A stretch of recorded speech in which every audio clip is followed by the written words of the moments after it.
Everyone, आज हम एक ऐसी शख्सियत के बारे में बात करने जा रहे हैं जिनका जन्म आयरलैंड की ठंडी हवाओं में हुआ, लेकिन जिनकी रूह हमें पंजाब की मिट्टी और हिमाचल की वादियों में देखने को मिलती है।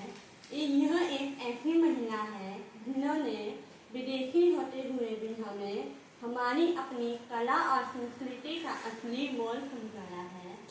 आज का लेक्चर हम समर्पित करते हैं पंजाब के रंगमंच की दादी और अंद्रेता की रचक नोरा रिचर्ड को। किसकी? पंजाब की क्या है वो?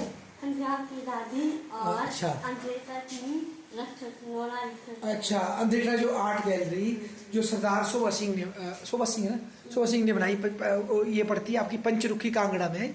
आप जा सकते देखने, छोटी ऐसी है, मतलब ना नगर गैलरी से थोड़ी छोटी है। तो उसमें कांगड़ा की तस्वीरें हैं, बहुत सुंदर पेंटिंग। तो उसकी रक्षक भी बोलते हैं इसको। शाबाश, आगे बोल बेटी। अब हम नोरा रिचर्ड के बारे में पढ़ेंगे। नोरा रिचर्ड का जन्म आयरलैंड में हुआ था। उनका जन्म 29 अक्टूबर 1876 ईस्वी में हुआ। वह एक आयरिश मूल की अभिनेत्री, लेखिका और थिएटर प्रैक्टिशनर थी, जिन्होंने अपना जीवन पंजाबी थिएटर और संस्कृति को समर्पित कर दिया।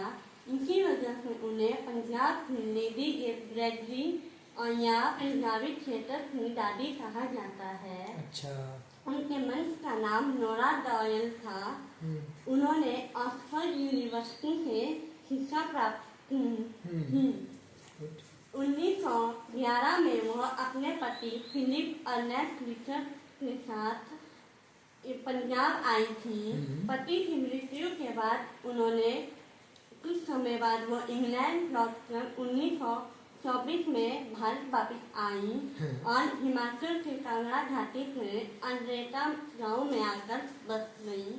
1970 में पंजाब यूनिवर्सिटी पटियाला ने पंजाबी संस्कृति, खासकर पंजाबी नाटक में योगदान देने के लिए उन्हें डी.लिट की उपाधि से सम्मानित किया। डी.लिट होता है बेटा, पीएचडी से ऊपर की डिग्री होती है डी.लिट, ठीक है ना। पीएचडी के बाद 2 साल पढ़ते हैं। आगे बोलो बेटा। साहब, अब उनका पंजाबी थिएटर में हम योगदान देखेंगे। गुड। 1914 में अपने शिष्य ईश्वर चंद नंदा का लिखा हुआ दुल्हन उनका पहला आधुनिक पंजाबी नाटक था, जिन्हें उन्होंने प्रोड्यूस किया था।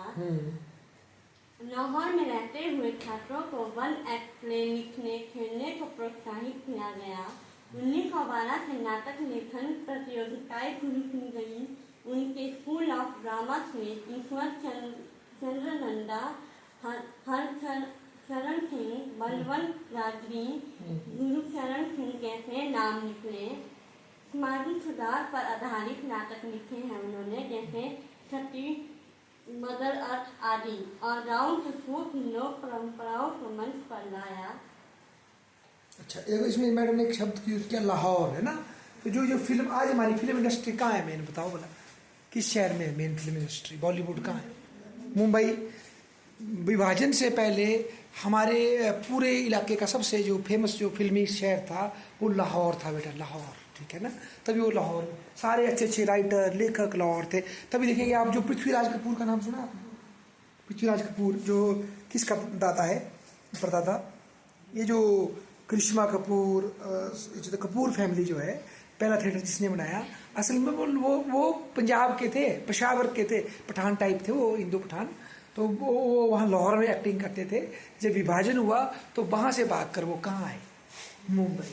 इवन दिलीप कुमार वगैरह, जो उसका नाम असली नाम यूसुफ खान था, बहुत से धर्मेंद्र पंजाबी एक्टर बहुत से फिर उधर गए, ठीक है। तो पंजाब का पहले से बड़ा वो था, मतलब कल्चर के हिसाब से लाहौर थी हमारी कैपिटल। पर विभाजन हो गया तो सारे भाग के फिर मुंबई गए, तभी ये लाहौर की बात कर रहे हैं। और इवन हमारे कुल्लू के भी जो बड़े बड़े लोग थे ना यहाँ पर, जैसे गौड साहब है एमएलए, उनके पिताजी, उनका हम तो यहाँ सुना उनका लेक्चर।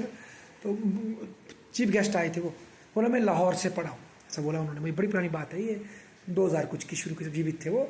तो पुराने जितने भी पढ़े लिखे लोग थे, अगर आप पढ़ेंगे कुल्लू के बड़े अमीर लोगों की जीवनी, वो सारे कहाँ पढ़ने जाते थे? लाहौर। कुल्लू, कांगड़ा, सब लोग पढ़ने कहाँ? चंडीगढ़ नहीं था पहले, कहाँ था? लाहौर पढ़ते थे हमारे उत्तर के लोग। आगे बढ़े। हमेशा अंद्रेता और वुडलैंड एस्टेट का कंसेप्ट देखेंगे। इनका खुला मन, खुला गांव इसका मतलब था खुला मंच और खुला गाँव। अच्छा, कदरेटा का मतलब है खुला मंच, खुला। शाबाश। 1935 में कांगड़ा के डिस्ट्रिक्ट कमिश्नर ने उन्हें 15 एकड़ की जमीन दी थी, जहां उन्होंने मिट्टी लकड़ी से बना घर बनाया, जिसे चमेली निवास कहा जाता है, और खुला आकाश थिएटर बनाया, जिसे वुडलैंड एस्टेट या बीच बीच कहा जाता है। हर साल मार्च में यहाँ एक हफ्ते का थिएटर फेस्टिवल होता था। अच्छा। यहाँ छात्र और गाँव वाले उनके नाटक को खुले मंच पर खेलते थे। पृथ्वीराज कपूर और बलराज सहानी नियमित अतिथि होते थे। जो बहुत बड़े लोग हैं बेटा, पृथ्वीराज कपूर, वही बात की मैंने आपसे। बलराज सहानी बहुत फेमस एक्टर डायरेक्टर, इसने वो गाना सुना होगा आपने, पता नहीं आप तो छोटे वैसे मैंने सुना था, ए मेरी जोहर जबी, सुना गाना? उसमें जो गा रहा होता है, जो फिल्म एक्टर जो एक्टिंग कर रहा होता है, वो बलराज साहनी जी है। आगे बोलो सावा बेटा। वो पंजाबी है ना। इसके अलावा चित्रकार शोभा सिंह, बी सिंह सान्याल, पोटर गुरशरण सिंह जैसे कलाकार भी यहीं बसे।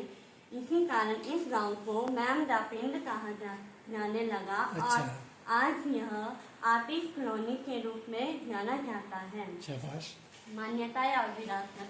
1970 में पंजाबी यूनिवर्सिटी पटियाला ने पंजाबी संस्कृति और नाटक में योगदान के लिए उन्हें डी.लिट की उपाधि दी। अपने एस्टेट और संग्रह के लिए पंजाब यूनिवर्सिटी को उन्होंने वसीयत के रूप में अपने पास रखा। हर वर्ष 29 अक्टूबर यानी कि उनके जन्मदिन को विश्वविद्यालय के छात्र उनके सम्मान में पंजाबी नाटक प्रस्तुत करते हैं। शाबाश।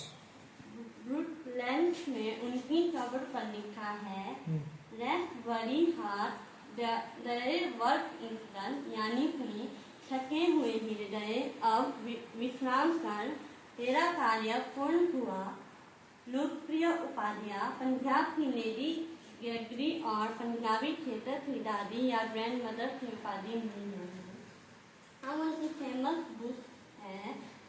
बुक और नाटक है। नंबर 1 है कंट्री लाइफ, जो उन्होंने 1970 में लिखी। कंट्री लाइफ है ना? हाँ, पूछते हैं कंट्री लाइफ किसने लिखी? Nora Richard. शाबाश। द फ्लावर मेकर 1910 में लिखी।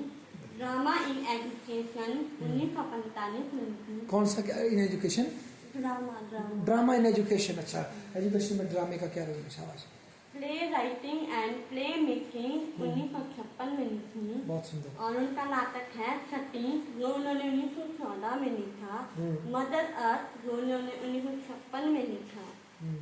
अब हम नोरा रिचर्ड का एक मंत्र था, art residence in the heart of the village, not just in the galleries of the city, यानी कि कला केवल शहरों की दीर्घाओं यानी कि गैलरी में नहीं है, बल्कि गाँव के हृदय में बसती हैं। एंडिंग में हम बोल सकते हैं कि नोरा रिचर्ड का पूरा जन्म उनके इस एक अटूट विश्वास और मंत्र में समाया हुआ था कि कला महज शहरों की आलीशान दीर्घाओं की जागीर नहीं, बल्कि ये तो गाँव के सरल और सच्चे हृदय में बसती है।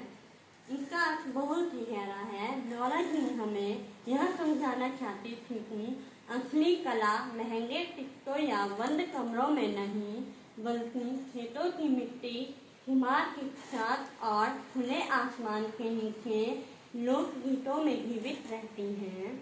उन्होंने अनरेता को सिर्फ एक गाँव नहीं, बल्कि एक जीवित कैनवास बना दिया। आज जब हम उन्हें याद करते हैं तो हमें भी यह सीखना चाहिए कि अपनी जड़ों और अपनी मिट्टी का सम्मान कैसे किया जाना चाहिए। शाबाश बेटा, बजाओ ताली इनके लिए। बहुत